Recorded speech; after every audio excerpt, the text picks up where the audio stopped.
আগের এপিসোডের এক ঝলক।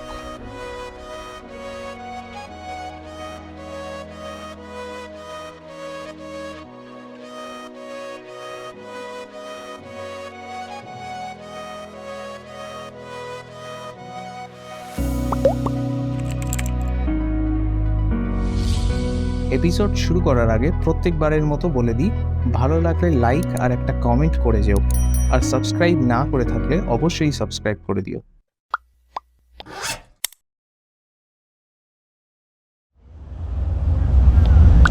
Okay, so good morning, another day in Vienna. আজকে ডে 2 আর 8th এপ্রিল। কারেন্ট টেম্পারেচার হচ্ছে 4 ডিগ্রি। তো আজকে আমরা এখন যাব এখান থেকে সালজবার্গ আপাতত, যেটা আমাদের ট্রেন হচ্ছে সকাল 11:30টায়। ফিলহাল আমরা এখন ব্রেকফাস্ট করতে যাব। এখানে তো অনেকগুলো ক্যাফে আছে, যেরকম বলছিলাম ভিয়েনা বা Austria is famous for their ক্যাফেজ। তো আমরা যাব যে কোনো একটা ক্যাফেতে ব্রেকফাস্ট করব। আজকের প্ল্যান ছিল যে আমরা সেন্ট স্টিফেন্স ক্যাথেড্রাল যাব, বাট এই যা ওয়েদার, পুরো বৃষ্টি পড়ছে, তাতে গিয়ে মনে হয় না কোনো লাভ আছে বলে কালকে রাত্রি দেখে নিয়েছি। তো আমরা ব্রেকফাস্ট করে আবার এখান থেকে ব্যাগ নিয়ে চেক আউট করে বেরিয়ে যাব, ভিয়েনা HBF-এ যাব। আপাতত চলো ব্রেকফাস্ট।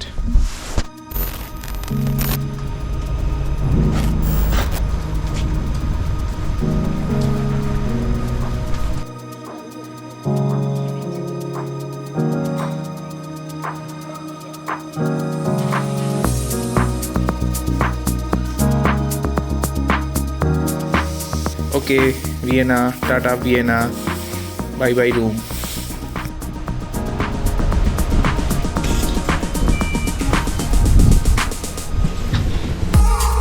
আমরা ধরেছি একটা বাস 13A ভিয়েনা, যেখানে আমাদের হোটেল, ওখান থেকে HBF ভিয়েনা হফ বলে মেন রেলওয়ে স্টেশন, সেখানে যাচ্ছি। সালজবার্গের উদ্দেশ্যে ট্রেন ধরবো। 11:28-এর ট্রেন, আর এখন বাজে 10:40, 5 মিনিটে ছাড়বে, আধ ঘন্টা জার্নি। চলো।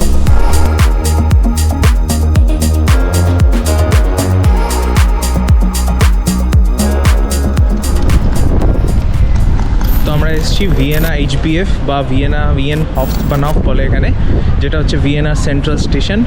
আমাদের এখান থেকে সালজবার্গের ট্রেন ধরতে হবে। তো একটু খাটাখাটনি আছে, আমাদের এখন খুঁজে বার করতে হবে আমাদের ট্রেন কত নম্বর প্ল্যাটফর্ম, কী না কি, আর সিট কোন ব্যাগান এক্সেট্রা একটু খুঁজতে হবে। এরপরে একদম ট্রেনে অনবোর্ড হয়ে দেখা হচ্ছে। তো আমাদের সালজবার্গের ট্রেন 8 এই প্ল্যাটফর্মে। এই হচ্ছে Vienna HBF। Very good. Okay, তো আমরা যেটা অ্যানালাইজ করে বুঝলাম যে আমাদের 8A-তে যেতে হবে। আমাদের ওয়াগন নাম্বার 24, সিট নাম্বার 101, 2, 3, 8। তো আমরা 8A-তে গিয়ে দাঁড়ালাম।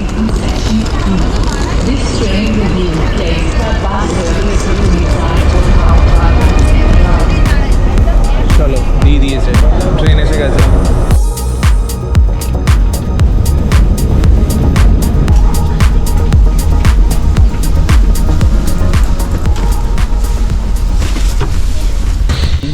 ট্রেনের খুব সুন্দর ব্যবস্থা। এই হচ্ছে 102, 103, 101, 2, 3, 8 ভিয়েনা থেকে সালজবার্গ। এই আমাদের উপরে লাগেজ রাখা আছে। মনে হয় এরকম চারজনে একসাথে সিট পেয়েছি। আমরা খালি বসে যাচ্ছি না, আমরা খালি ছড়িয়ে যাচ্ছি। খুব সুন্দরভাবে বসার ব্যবস্থা। এই হচ্ছে এখানে খাবার করার জায়গা,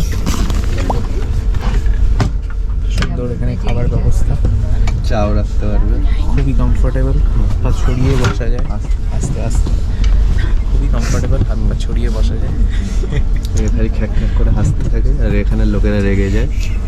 কালকে হাসতে হাসতে একজনের গায়ে পড়ে গেছে, যে গালাগালি খেয়েছে। এটা বলাটা কি খুব দরকার ছিল না?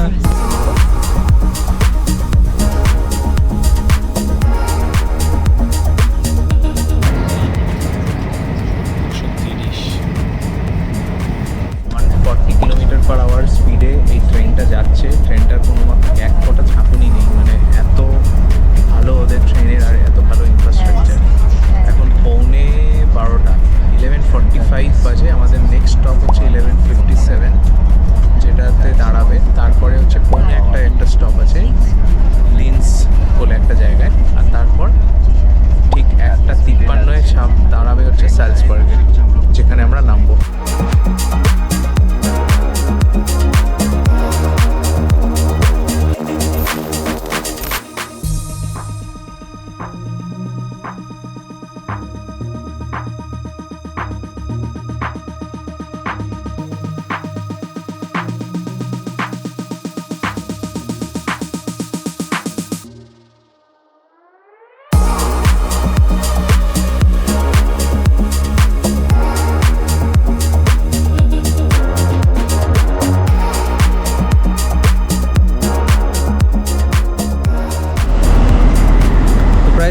কিলোমিটার ট্রাভেল করে আমরা এসে পৌঁছালাম সালজবার্গ HBF-এ।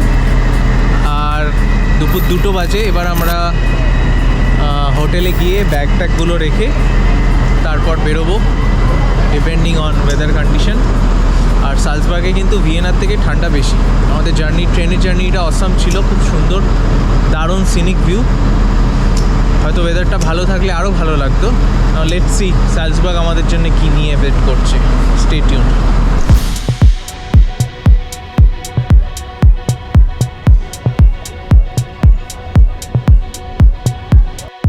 ওইদিকে আমাদের হোটেলটা, চলো যাওয়া যাক। এইদিকে কাছাকাছি সব হোটেলগুলো। এটা হচ্ছে সালজবার্গের bus stand.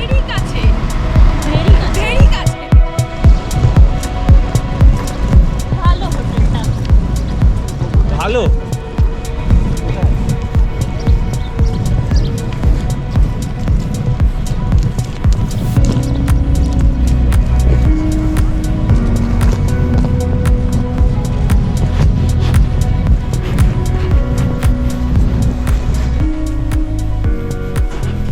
time for room tour.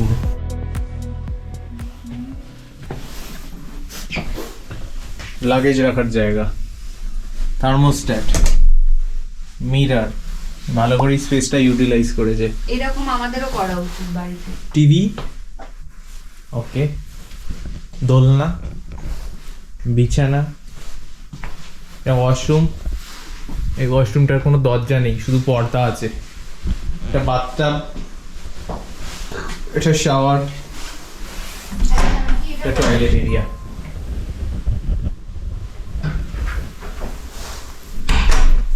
Nice hotel, ছোটখাটো বাট সব কিছু দেওয়া আছে। তো আফটার চেক ইন আমরা আবার ক্যাফে হান্টিংয়ে বেরিয়ে পড়েছি। এবার সালজবার্গের ক্যাফেতে আমাদের আজকে অবশ্যই লাঞ্চ হয়নি, তো আমরা আবার একটা ক্যাফে বার করে ওই ক্যাফের দিকেই যাচ্ছি। ক্যাফে ফিঙ্গারলুস তার নাম, ভালো রিভিউ আছে। তো এটা এখান থেকে পায়ে হেঁটে ওখানে গিয়ে আগে একটু লাঞ্চ, একটু ভালো হেভি খাওয়া দাওয়া করে। আজকের ওয়েদার খুবই খারাপ, তো কোনো প্যালেস বা গার্ডেন আমরা ভিজিট করব না। আমরা যাব সালজবার্গের ওল্ড টাউন একবার ঘুরে দেখতে, যেটা ভিয়েনাতে আমাদের খুব একটা করা হয়নি, মিস হয়ে গেছিলো। আমরা সালজবার্গের ওল্ড টাউনটার দিকে যাব। চলো দেখি আগে ক্যাফেতে ঘুরে আসি। আমাদের সবার সাজেশন অনুযায়ী যদি কেউ ভিয়েনা আসো তাহলে বেটার কি 2 নাইট 3 ডেজ যদি করতে পারো দেন ইটস গুড অপশন। কেন ভিয়েনাতে প্রচুর কিছু দেখার জিনিস আছে যেগুলো আমরা খুব মিস করে গেছি, নেক্সট টাইম আবার হবে। লাঞ্চের পর আমরা বেরোলাম, যাচ্ছি এখন ওল্ড টাউনের দিকে। ওল্ড টাউন তো সব শহরেরই, এখানে ওই ইউরোপিয়ান সব শহরেরই ওল্ড টাউন আছে। আমরা সালজবার্গের ওল্ড টাউনের দিকে যাচ্ছি ওল্ড টাউনের ফিল নিতে, যদিও এই ওয়েদারে খুব একটা ভালো ফিল আসবে না, যাই হোক।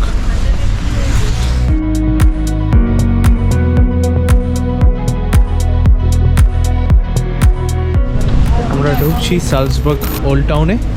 এই যে জিনিসগুলো করা আছে, এই যে এখান দিয়ে আমরা ঢুকছি, এইটা হচ্ছে ওল্ড টাউনের এন্ট্রি, মানে এখান থেকে আর গাড়ি ঢুকবে না। এটা ওল্ড টাউন।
এটাই হচ্ছে সালজবার্গের বিখ্যাত গ্লকেনস্পিয়েল, যেটা 1700 সালে বানানো ঘড়ি, যেটা দিনে 3 বার বেজে ওঠে আমাদের সামনে। যেটা বলছিলাম সালজবার্গ অল্ডস্টাড বা সালজবার্গ ওল্ড টাউন, এইটাই আমরা আছি ওল্ড টাউন চত্বরে। এখানে যে মেইন স্ট্রিট গীতের গ্যাসে, আমি জানি না ঠিকঠাক প্রনাউন্স করছি কিনা, আমি ঠিক প্রনাউন্সিয়েশনটাও পারলে দিয়ে দেবো। Getreidegasse. তো এই স্ট্রিটটাতে আমরা এখন আছি। আর দেখতে পাচ্ছ এখানে চারিদিকে নানান দোকান, সব এগুলো ওল্ড ভিন্টেজ দোকান যেগুলো সালজবার্গের ঐতিহ্যকে ধরে রাখে।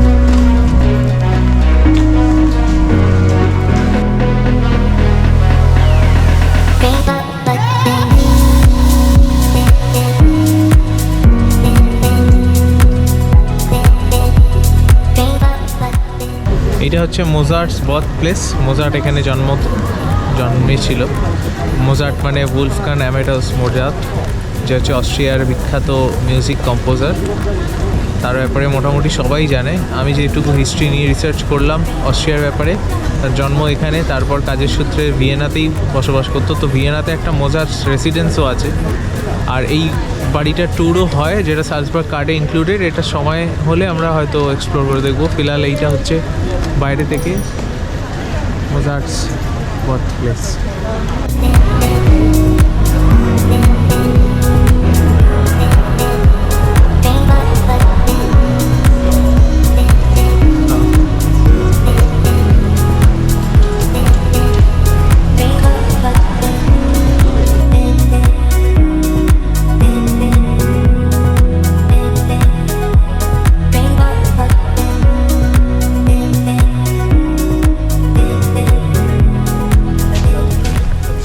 আমাদের ডিনার ডান।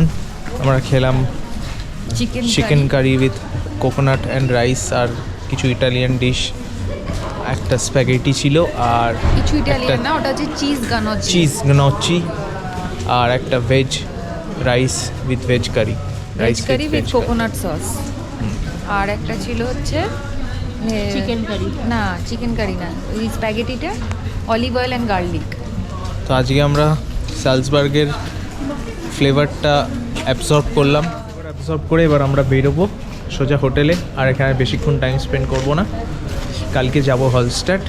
তো কালকের জন্য আজকে রেস্ট নেওয়া দরকার। এখানেই শেষ করছি আজকের এপিসোড। সালজবার্গ আবার একদিন ভালো করে ঘোরাবো, সেই এপিসোডে দেখতে থাকো। চলো, টেক কেয়ার। এর পরের এপিসোডে আসতে চলেছে